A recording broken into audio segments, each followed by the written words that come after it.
And then Jaden Ivey, you never really know what the jump is going to be from freshman to sophomore year. And he surprised me in a very good sense that the jump was so significant that I'm surprised we're even talking about him as a number one pick candidate. And people went crazy when I post a little video saying, like, is it crazy to have this conversation? I'm not saying he's necessarily in the mix, but the way I look at it and the way I talk to some NBA people about it is you look at the NBA right now and just the way it's structured, and it's still very much so a guard-dominated league. So when you have a player like Jaden Ivey, who even in the highlights, like his energy that he has on both sides of the floor and the way he disrupts things on both ends and the passing stuff he's added and the shots better and he's finishing more in the break and the pick and roll.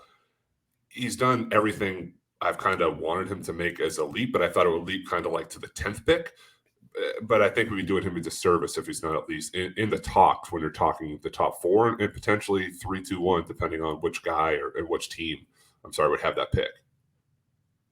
So, yeah, the way that I want to format this conversation is I want to dive deep into all four players, at least like for a 5-minute conversation, and then kind of make a pick almost at the end based off of our conversation and based off of everything that we've just said. So you kind of brought in the conversation on Ivy. So we can start on Jaden Ivey, I think. Ivy has really, really impressed me in terms of adding to his skill level at a substantial clip. So I've always been on the train of, I think Jaden Ivey is going to shoot long term. You look back through the high school numbers over the course of his sophomore, junior, senior seasons, even though he shot 26% as a freshman during his first year at Purdue, in those final 3 high school seasons, he shot over 40% from 3 on a not like insubstantial number of shots. I'm not going to sit here and say that like it was a crazy volume from the numbers I've seen, but it's not nothing either. And given how confident he is as a shooter, given some of the streaky flashes he showed as a freshman, I mean, I remember talking to Ohio State staff and they were like, yeah, like, you know, we thought we'd be good going under ball screens on Jaden Ivey. And then he just knocked down 4 threes against us. And we were like, well, they're performing the scheme. Like, what can we do? Like, he just hit 4 threes on us. Like, it was nothing. So, yeah, like, great job, right? Like, tip your cap to him. So, I've always been more on the, like, I think Jaden Ivey is going to shoot. And I think he's going to shoot within, like, the next couple of years, if not even, like, this year from 3. And so far, so good. He's shooting 40% from 3 on 4.4 attempts per game. Some of those off the catch, some of them more creative in terms of getting into an inside out dribble, into a crossover, into a step back, right? He's shown some real flashes as a shot creating pull up 3-point threat. I wouldn't say it's the most consistent thing in the world, but he's there. The biggest thing with Jaden Ivey, though, is that he's such a dynamic, powerful athlete. He is the best transition player in college basketball. Like, no question about it. The way that he is able to get up the floor as quickly as he can, start Purdue's offense, and make live dribble passes, like, almost on a wire. Like, it's almost like he's just absolutely flying, you know, sprinting, walking a high wire between 2 buildings. and then he throws like a left-handed cross corner kick out pass for a 3. And you're just like, okay, like, what is this? Like, this is stuff that he didn't do last year. The passing has substantially improved. And I think in large part, it's because the handle has improved. Like, he can really, really handle the ball now at an exceptional level. I am very, very impressed. Like, he is very dynamic with the ball, and it's really improved his ability to make live dribble passes and spray the ball across the court without having to gather, without having to, like, jump stop beforehand. And I think that that's kind of the addition to his game that has really transformed him from a guy that I had in the lottery in the preseason to okay, like we kind of need to talk about this guy now as a potential number 1 overall pick. Definitely something to talk about too. And when you look at the numbers, and I'm always kind of looking and digging into synergy in different places post game, not when the game's going on. And I'm just reading off the stat now. He's in the 99th percentile in all pick and rolls, the 97th percentile in scoring off of screen. So he's doing that in the half court, and you're saying he's the best transition player in the country. So you do those two things, and part of the difference for me too is in transition when he that pass still sticks out when he got in the lane and darted to the corner for a three. That would be in like the third row last year. So it's controlled chaos, and then he's going a million miles per hour, but then still placing the right pass in the right place.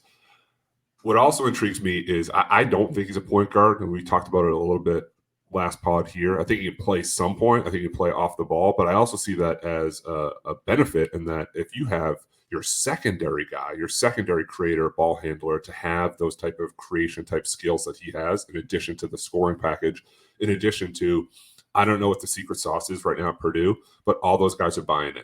So when he's not playing the whole entire game and he's going out there attaboying each other, like Trevion Williams is coming off the bench for Zach Edey, and he's being hailed as the best teammate in the country. Like maybe I would start Trevion Williams over Zach Edey. So he's been this alpha, but still fitting into everything that they're doing, which is incredible when you're building an NBA team, because that would be the type of role that he'd come in and play. He's not going to be like this dominant alpha number 1 guy from the start. So I like everywhere that it's going. I don't personally think it's quite where the next crop of guys is, but it's been eye-opening. Like I've enjoyed watching the process, and I've waited for the dip. I've waited for the drop where some of these guys have played 5 games and then it's like, we're kind of back to earth a little bit, or players have improved. Caleb Houston started hitting some shots. Ty Washington's been good. We'll talk about them later. He's been consistent. He's been steadily top of the pack for me, where he's a no-brainer top 5 pick, depending on where the ping pong balls bounce, and at least somebody that has to be in that esteem of that top 3 area too. So I'll just kind of ask you, why do you think he's not a point guard? I don't think he plays point guard for Purdue. He's more kind of off the ball, and they'll run off those like crazy screens. He'll circle back around to get a dribble handoff, but he's not the primary initiator. And they have a couple guys that do that more than he does. I'm not saying he can't do it, and he said all the right things. I forget where the interview was. I don't know if it was Field of 68 or what, but he said he's modeling his game after John Morant. You can kind of see that in the way that he's playing too. I'm just and for what it's worth on that, his mother, Neil Ivey, was an assistant in Memphis before she got the Notre Dame women's head coaching job. So it would make sense. Like I would imagine that they've connected in some regard there. Yeah, and it's a good archetype to try to be in the way he's playing right now, that the way Ja's playing right now. And that's why I think NBA teams are like, maybe this guy has even more. I mean, I didn't know this layer was here from a year ago. Like what else is still in there where he's going to get a higher usage rate as the season goes on, and maybe the bench shrinks down a little bit more. It's crunch time. He's called on to score.